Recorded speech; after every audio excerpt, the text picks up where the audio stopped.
Hello, my name is Andy and I am the Village Idiot. I'm armed with a car and a GoPro and an unhealthy amount of time on my hands. I'm using that time to attempt to visit every civil parish in England. You're watching the Erewash series. Erewash is one of the 9 subdivisions of the county of Derbyshire. There are 14 civil parishes within it. Let's see which one we're in today. Hello everybody, welcome back to Erewash. Now, a few weeks ago in the Leeds series, we saw Leeds United's training ground. Here in Erewash, you'll find Derby County's training ground, and it's here. That's the entrance to it there. And that's as close as I dare get, especially when you consider that Leeds United and Derby County had some kind of, shall we say, disagreement with a Spygate scandal not so long ago. So yeah, that is the entrance to Derby County's training ground. I'll talk a little bit about that and then we'll head north into the rest of this parish. This one's got a few settlements within it. It's not just one village, and most of it will be done in the car. This is Morley.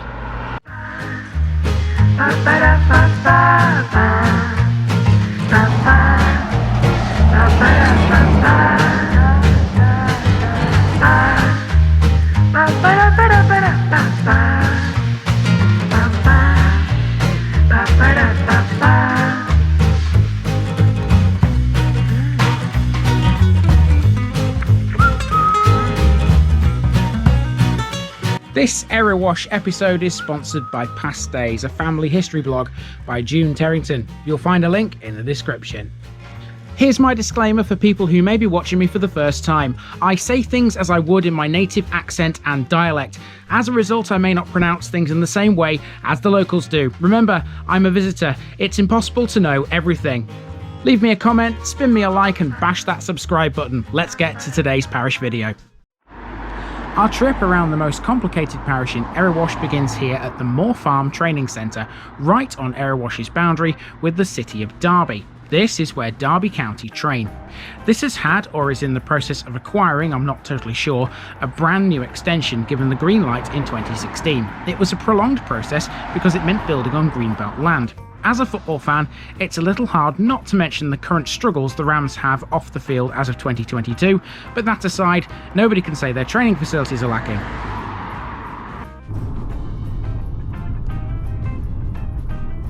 So let's head for the main village. I say main village, but this one's so hard to define. Morley is a scattered place with several areas all conjoined by footpaths across Morley Moore.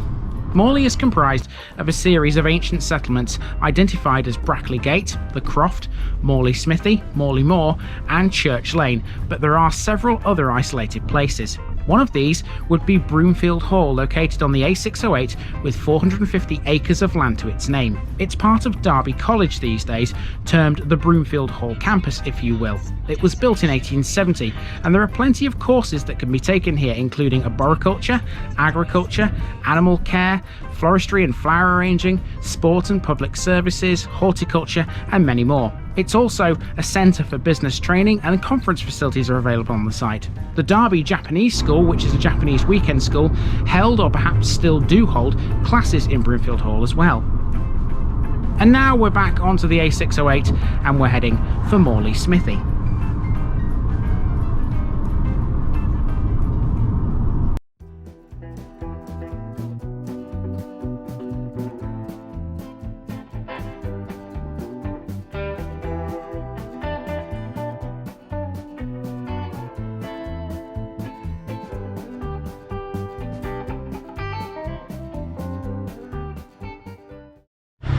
So here we are in the main village. This is a very difficult one to park for. I've had to park on this road here, which is Brick Hill Lane. And this is an area known as Morley Smithy. It's got a few houses here and there, but it's also got the main pub, which is the Three Horseshoes.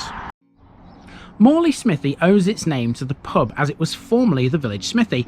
It once had a thatched roof and its own brewhouse. The smithy was originally 18th century, but it was rebuilt in 1914. Only the cellars from the original building remain intact. There used to be a toll house near here at the corner of Main Road and Brickkiln Lane. It was demolished and rebuilt further along Main Road. Continuing south along the A608, we come to this brick building, some kind of electrical substation. I'm no expert, but I thought it was worth including. It's right next to a school. And here is Morley Primary School. There's been a school in Morley since 1816, but the original one, endowed by Emma Darwin of Breadsall Priory, was demolished in 1910. This one opened in 1881. Here's a bus stop. Morley is served by 3 buses. These are the 59 from Derby to Ilkeston, the H1, which runs between Derby and Alfreton, and the Black Cat to Ilkeston Hospital. I thought this was quite interesting too. I crossed the road to read what this sign said because from a distance I couldn't see it. It turns out this is a wildflower verge. How pretty is this?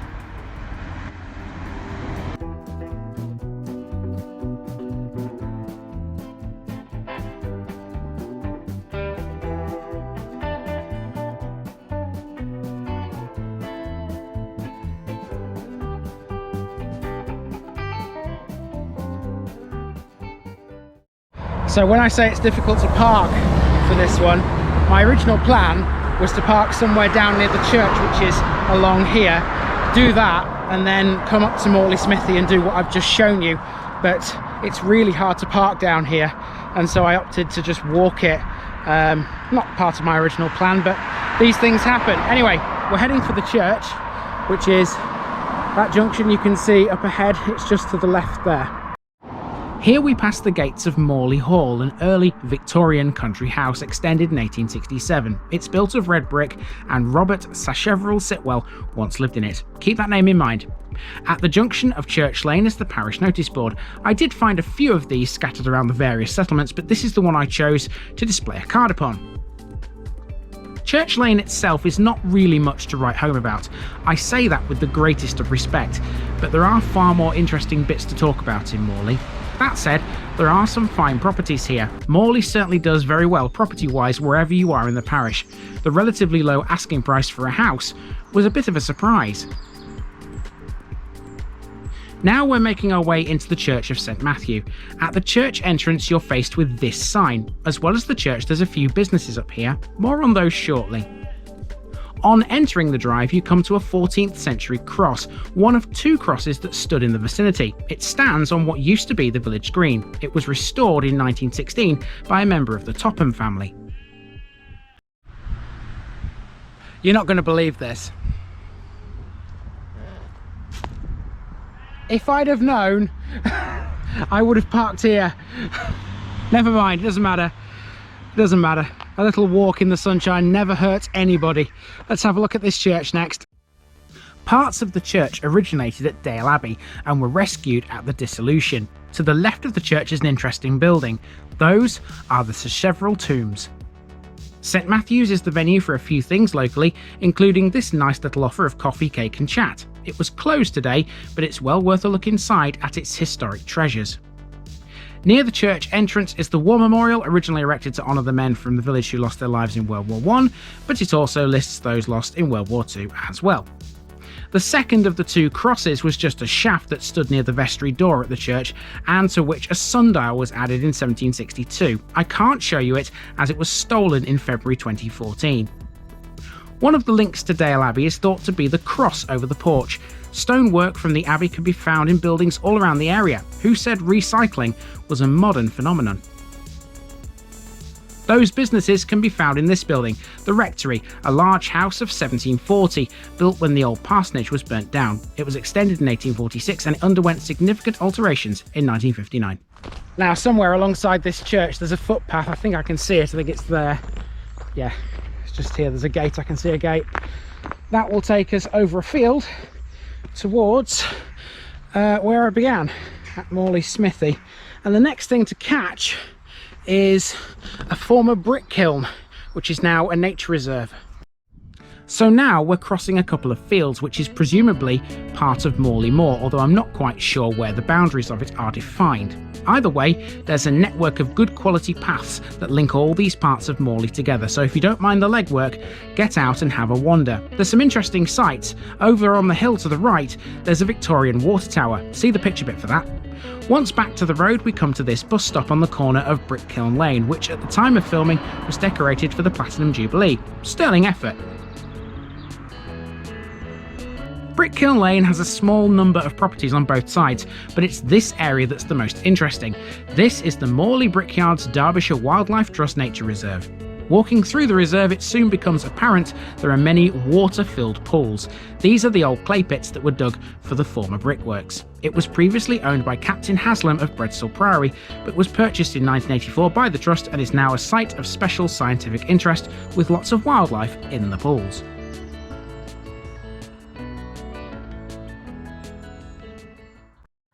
So now we're in an area called Morley Moore, and it has Morley Almshouses Lane. And that's because those are the Morley Almshouses. The almshouses were built at the behest of Jacinthe Sacheverell sometime after 1656. He left instructions in his will for his wife to arrange for the building of a hospital on Morley Moor. Morley Almshouses Lane also holds a folklore tale centering around a Mr. Bert Stennett who lived here and used to pull out teeth for half a crown without availing his patients with any anaesthetic. Yes, I felt that pain too when I read that. I'll stick to the almshouses. These were originally 6 dwellings under a common roof and they've been modernised several times. In 1974 and 75, they were converted into 4 properties, 2 for Morley and 2 for Smalley, an adjoining parish in Amber Valley. There's another old building on Morley Almshouses Lane to see as well. Although not as old as the almshouses, this is the former chapel for which permission was granted in 1861. It ran alongside an earlier chapel until 1892 when the older one was converted to a dwelling. So this is Brackley Gate. It's at the very northern tip of Morley Civil Parish. One side of the road is in Erewash, the other side is in Amber Valley, but actually that doesn't really make much difference because all the houses are on the Erewash side. It's one long straight road virtually that runs towards the next place that we'll see in this series. I think the easiest way to show you this is by putting the camera on the dash and driving down the road so that you get an idea of what Brackley Gate is like. It's generally speaking very residential. There's not really any major landmarks out here. Before we do that though, I need to give you guys today's picture bit. I'm getting attacked by flies here. Here that comes right now.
So to finish, we're heading up Brackley Gate, which becomes Cloves Hill before entering Amber Valley and the parish of Smalley. Behind the row of detached residences at Brackley Gate are the former quarries which have now become farmland. These are commemorated in the name of a farm and a road to Breadsall. That road is Quarry Road. Somewhere out here there's a path across a field to the farm in question, which crosses the line of Ricknell Street, the Roman road last mentioned in northeast Derbyshire. Out here, the name Hayes crops up a few times, most notably in the form of the golf course you've just seen in the picture bit, and the road eventually runs past Morley Hayes Wood too. In all, Morley was a tough one to visit. It's certainly not a place that you can walk around without careful planning, and although it has lots to see, it's not all in one place. That's typical of Derbyshire though. Anyway, it's time to leave it behind and head for the next one. Erewash only has 4 left now, and the most complicated one is behind us. I've been Andy, also known as the Village Idiot, and this has been the Parish of Morley, and I'm out.